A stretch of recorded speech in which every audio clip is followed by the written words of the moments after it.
Welcome back to another episode of Let's Grow Podcast, where we talk to the key business owners in Wylie, Texas, or surrounding areas, just to get to know them a little bit more, what they do, how they see our communities, and things like that. And today we have Mr. Steve Martin with Martin Heating and Air right here in Wylie, Texas. How you doing? Good. How about yourself? Hey, I'm doing good, Steve. Thank you for joining, taking time out of your day to come out here and just let our viewers know a little bit more about you, a little bit more about Martin Heating and Air. Kind of things of what make you different than other companies out there, right? But let's get started. So tell me a little bit about yourself. Well, I was actually born in Wylie, Okay. Raised in Garland for, I would say, 18 to 20 years now, most of my life. Yeah. But I actually got to see Wylie from when it was just one road and then grow from there. Yeah. And that's what a lot of people who are originally from here, they've seen that, right? So what are your thoughts on the growth? You like it? You don't like it? It's natural? Gonna happen? You know, the biggest fear was when growth always comes, the fast life, basically. And one of the things about Wylie is that they still have those hometown values. They still hold them. Yeah. So it's actually great to see that they still want you to have that hometown feeling where everybody knows everybody. Yeah, definitely, right? I mean, yes, we're growing, right? There's more homes, there's more commercial buildings going up and still going up, but the values and that feeling, the culture behind our small town is still there, right? You can go to the grocery store and probably know somebody, 4 or 5 people within the community there, right? And I think that's what's made our town great is we still have those values you talked about of still having a small town feel while we're still growing, right? Mm-hmm. So fast forward to Martin Heating and Air. Right. How long have you done HVAC, work and been a business owner and things like that? So I've been in the business for about 20 years now. Okay. I would say almost 20, 19 years, but Right. might as well say 20. Yeah, we're almost there, right? I started out just like anybody from the ground up. I was an actual installer. They actually called me the Pookie Man is what we call it. Pookie Man. It's actually just where you basically tape and you seal it with this glue type substance to make sure that you don't have any air loss. So that was the worst job. It's not ever. the same as the rapper, Mr. Pookie, right? No. Okay. No, if it were, I'd make a whole lot more money. But yeah, I mean, that's where you basically get all your learning is from the ground up, is what I believe. Yeah. So work my way from an installer, learned how all the pieces worked, how to make them more efficient, and then just went to kind of graduated from there all the way up. Yeah. Okay. And so starting out as an installer, working your way up, have you always... When did Martin Heating and Air come to life, come to birth? Martin Heating and Air came to life, I would say, around 2010. Okay, nice. Is whenever I first started thinking, I really should start working on becoming a business owner. Yeah. And then I went ahead and went through the classes, got my contractor's TDLR, and started building within. Yeah. From the ground up. Started promoting my name, business cards, any way that I could get someone to become a client. I was trying every avenue. Yeah. So what made you want to start your own business, right? Because starting your business and staying in business now almost, 14 years, if you started in 2010, it's no easy task, right? And it's not for everybody. So what attracted you to want to start your own company? The need to help people. Okay. I've seen a lot in this industry that's gone wrong, and I've seen them where basically, I call them chucking the truck. We'll come in and they would tell this customer, hey, I've got it up and running, and then 5 minutes it was broke again. And I would walk into that home and my mouth would just drop because of the poor quality of work that they were giving these customers. Yeah. It's something that I would never do. It's something that I've always hold myself accountable for. My dad is something who taught me that hey, if you're going to do something, do it right 100%. If you don't do it 100%, then don't do it at all. Yeah. We learned that as a business owner as well, right, in real estate, where if I want to work with the client and whether I'm giving them a discount or not, I still got to provide them the same type of work, right? There's no ifs, ands, or ruts, and the same for you, right? And what I've noticed about you and the time I've known you is you're going to do it the first time, no matter the cost, whether it's not as profitable for you, but yet you're still making money, right? Because you are a business owner. Or if maybe everybody makes mistakes. Maybe something happened, whether you or a technician made a mistake, you're going to say, cool, we got to fix it the right way, and it was no fault to the client. You're not going to make up the story like, oh, hey, well, we found this other diagnostic, and now it's going to be $1,000 versus the $300, right? You're just going to say, hey, we're going to eat the cost, and we're going to fix it the right way, right? And that's something that I value because I've used you plenty of times, and you've shared those same things like, I don't know what the last guy did over here, but you really didn't need all this stuff. We could have just done this, X, Y, Z, to do it the right way. And I'm like, damn it. Like, all right, fix it, right? So 14 years in business, right? Kudos to you, because not a lot of companies or business owners last that long, right? Even as a real estate agent, all of us are independent contractors, so we are our own business. And statistics in our business is agents don't last the first 2, let alone 5 years, right? So what has been the biggest challenge for you as a business owner? To be honest with you, it'd be the workforce. Technicians are really hard to come by. Yeah. Especially really good ones. You can get a lot of salesmen, and they'll sell you everything in the world, but it's something that we don't stand for. We stand for fixing it right and making sure that customer's happy with the work that we've done. Yeah. So, I mean, I hear that a lot, is the workforce. Every industry out there is hard to find the right talent to last, and I don't know what it is. It's maybe after COVID is really when I started hearing more business owners suffering from hiring people, right? And people complain all the time as far as, oh, I can't find a job, I can't do this, and it's like, I know like 10 people who are hiring right now. I just think it's something in the air or the water that people are drinking where they just don't want to work anymore. Yes and no. I also hold myself accountable for it. Okay, yeah. I believe that if you find somebody that is wanting that drive to be in the industry, then I should do my part, my due diligence in training them the proper way of doing the stuff. Because there is a lot of bad habits in this industry. Mm-hmm. They do a lot of shortcuts because they think, hey, I need to move on. I need to move to the next job, and that's not true. If you can actually stay within that home and fix it properly and know that, hey, I'm done. They're going to be done for the rest of the year. I know that they're going to survive the summer or the winter.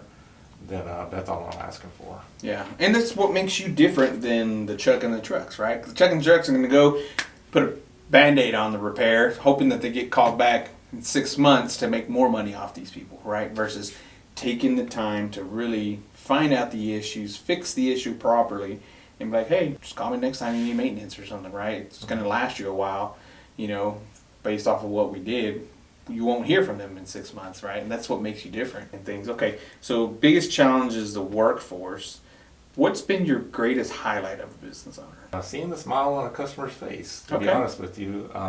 We treat our customers like an extended family member. We love to see that their family is taken care of as far as the comfort of their home, but a lot of times they're surprised on the price. They're like, I just had so-and-so come out here and they were trying to charge me $20,000, and you just came out and fixed it for less than $1,000.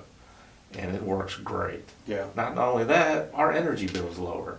And that's the biggest achievement I have, is doing things at an efficient cost is all I'm doing. Yeah, and I think this makes the difference between a owner-operator, right? Because you're still in the field, with your techs every now and then and things, and you still talk to the clients versus using a huge corporate type of structure or company, because you don't get the same service as a consumer, right? As a customer. Like if I'm dealing with the owner or I'm talking to them, or at least they're a smaller business, I get that customer service. I get that one-on-one with them, and I get treated better than, using somebody who just works for an employee and they don't care and they're trying to get on to the next job, right? So that's why I like using smaller business owners and supporting them, because they're going to do it the right way. They're going to have that in an extended family feel, right? To make sure I'm confident in hiring you and that the repair's done and I don't have to stress about it as a homeowner, right? So as you're in the field, what have you seen maybe the biggest, not maintenance items that homeowners overlook, or the biggest things that causes their systems to fail because they're like, nobody ever told me I needed to do this? Yeah, so the biggest thing is not having regular maintenance checkups. Okay. We recommend at least 2 times a year, fall and spring. What it prepares for is during the fall, it prepares for the winter. Texas doesn't get a whole lot of winter, but when we do, it gets cold. It's ugly. Yes. So there's actually cleaning points, and we go through with the Okay. customer every time that we're there, and we tell them the cleaning points that you should have checked, especially if it's a gas. Gas is, we see a lot of news feed on that, houses explode because of a gas leak. Yeah. There is some true story to that, but a lot of it's a myth on our end. Okay. There are safety points in the gas furnace that won't allow that unit to come on. So you can kind of relax your, ease your mind on that. But we still go through those checks and clean those points. The same thing with the electric heaters. They need to have, theirs is just wires. Because we know electricity does produce heat. Eventually those wires start melting. You can have loose contacts. So we tighten all the contacts and everything to make sure that it's ready. So whenever you turn that switch on, you know that you're going to get your heat out of it. Yeah. Same thing with air conditioning. There are points. You want to get them cleaned, especially your outdoor unit. Okay. The outdoor unit has no filter. So all that dirt and debris is getting sucked in every time that unit starts up. So if you don't clean it, it starts building a wall, and then it starts overheating itself. The compressor, I like to correlate it with as like your engine. If the engine gets hot, it's going to burn up. It's the same thing. Yeah. So how do you go about cleaning? Is that something the homeowner can do, or is that something where they should have a professional like yourself come out and do it? It's really a customer preference. Okay. We do show them how to wash the outdoor unit because it's just usually simple as water. A lot of contractors like to use chemicals. We don't. It usually weakens the fins over time, and then you start seeing the fins lay over, and then it builds even a bigger barrier. Yeah. So, but one thing I do say about our company is that we try to educate the customer as much as we can. So if they want to do it, great. Call me whenever something does, fail on it, and we'll fix it. But if they want ease of mind to know that, hey, we trust you to do the cleanings and everything, we go through and do it all ourselves. Yeah.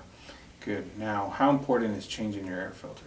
Because, man, there'd be some houses that I walk through and I can just see the air filter, not like, the ones that were visible. And I'm like, oh my God, they probably haven't cleaned this air filter in a long time. And it's like, holy crap, right? Yeah. So same thing as like your outdoor unit. You want to check that regularly. If you have a 1-inch, at least check it within 3 months. If it's the thicker 4-inch, they're 6 months to a year. Oh, okay.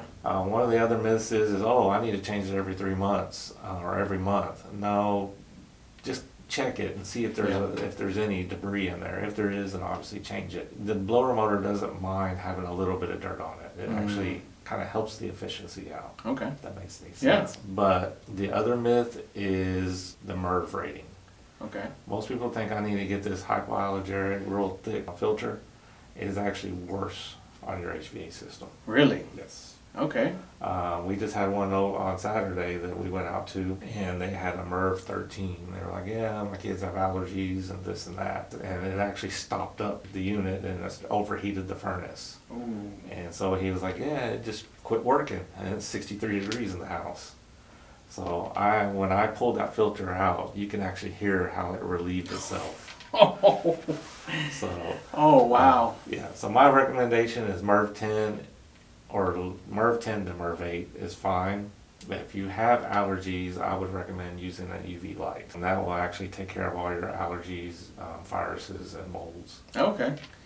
And so what is the UV light? Like, what is that? I've never heard of that. The UV light is, we use two things. It's an air scrubber or a reaming light. It actually, what it'll do is whenever the air crosses the UV light, it starts building positive, ions. Okay. And it'll go out and start attacking things. It starts attacking your viruses and your allergens and kills them. So this way, you basically can walk into a home knowing that you won't have to worry about allergies. Oh, nice. Or sicknesses. Yeah. Okay, so UV light is preferred versus your MERV bigger filter. Is that more expensive, or just an upsell for all these people who make them. Yeah. In the end, it causes more damage, and Yeah. you'll end up replacing the blower motor. And Okay. with today's standards, that blower motor is no longer a cheap $300-400 motor. It's Yeah. pretty expensive now. Yeah. All right. So there's a few myth debunkers for y'all guys on filters and cleaning the fins, and you don't need to use all these chemicals and solutions and stuff like that, right? So as a business owner here in Wylie, how have you built your business? How have you been able to last 14 years so far? Honestly, it's really been just word of mouth. Okay. Usually when I enter a customer's home that's I've never been to, they're just shocked with the amount of customer service and how genuine I am. Yeah. mean, I'm real big about communication and pictures. I love pictures because they tell you. Because they can see it, right? Yeah, I mean, they tell you the whole story. yeah. And I'm not trying to upsell them something that they don't need. So once they see that, then they're like, oh my gosh, I need to tell so and so, and it just spreads. The neighborhood, what is it? There's that neighborhood. Like Facebook groups or something? Yeah, or neighborhood groups. Yeah. All of a sudden, I'll start getting on there. They'll start promoting me within, and before I know it, I'll have customer clear on the other side of the neighborhood. They're like, "Yeah, so and so was talking highly about you." That's good. I mean, word of mouth is the best, right? It's referral based, word of mouth, and then you do a good job of educating the clients, right? The clients want to be educated and not overcharging. I mean, those key things are going to keep you in business for a very long time. So, what do you like to do in your fun time? What in your spare time? When you aren't in somebody's attic or in 110-degree weather cleaning outside or maintaining or installing units, what do you like to do in your fun? So enjoy being with my family. Okay. I've got two sons. Of course, now one of them's in the Air Force, so Oh wow, yeah, nice. he's off on his own. And then I have my other son that he's you know how teenagers are. They like to do their own thing. Yeah. So we usually try to at least plan like a family vacation. Try to get away for a little bit. Yeah.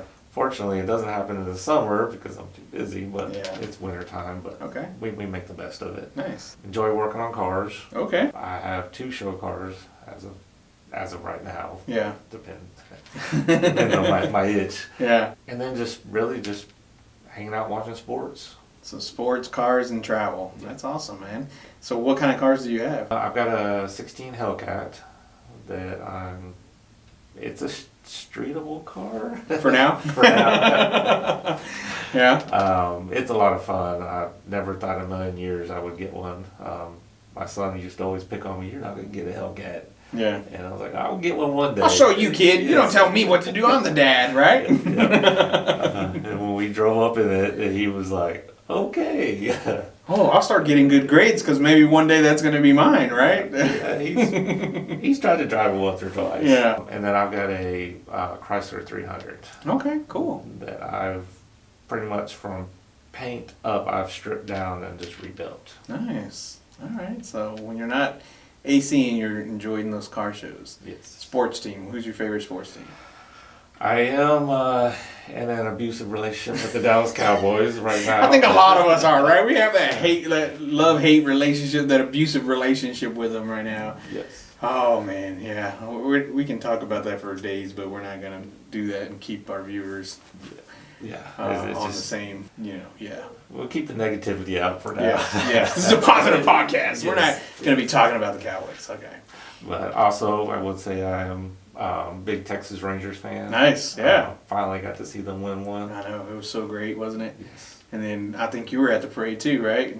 Or no? No, I No? actually did the T-shirts that night. I sat out in the. Oh, you the sat out line. in the 3-hour line at Academy to get them or wherever it was? Yes. Yeah. Spent top dollar on it, but it was well worth it. Yeah, it was, and at least we got them. So Yeah. at least we were able to celebrate the first World Series, and the pennant, and it was great. Yes. Yeah. So auto shows, sports, Cowboys, Rangers, anybody else that you follow? I would say the Mavericks. Okay. I don't follow them as much as I used to, but I have been hearing some pretty good things here lately. They're going to surprise some people in the future. They will. They're still building, and they're finally, from the last championship, they won. They've kind of been up and down, but they got some key things I think they're going to shock the world with, just kind of like how the Rangers did. Nobody thought they were going to win and shock the world, right? Yes. So Awesome, man. Well, hey, I appreciate you coming on today. If anybody wants to get a hold of you, right, whether it's to do the maintenance, whether it's to hire a tech, right, you want to hire some great techs out there looking for a better company or culture to work with and learn the better things of what to do. Or if a homeowner needs their AC or heater isn't working, right, how can people get a hold of you? You can get a hold of it in the office, which would be 469-380-9864. Or you can just go on our website, which is www.martinairandheat, and is spelled out. I get a lot of questions on that, so martinairandheat.com. Okay, awesome. Hey, man, well, it's been a pleasure having you. Hope to have you back again, and if we can do anything for you, let us know. Oh, most definitely. Awesome, thank you. Thank you.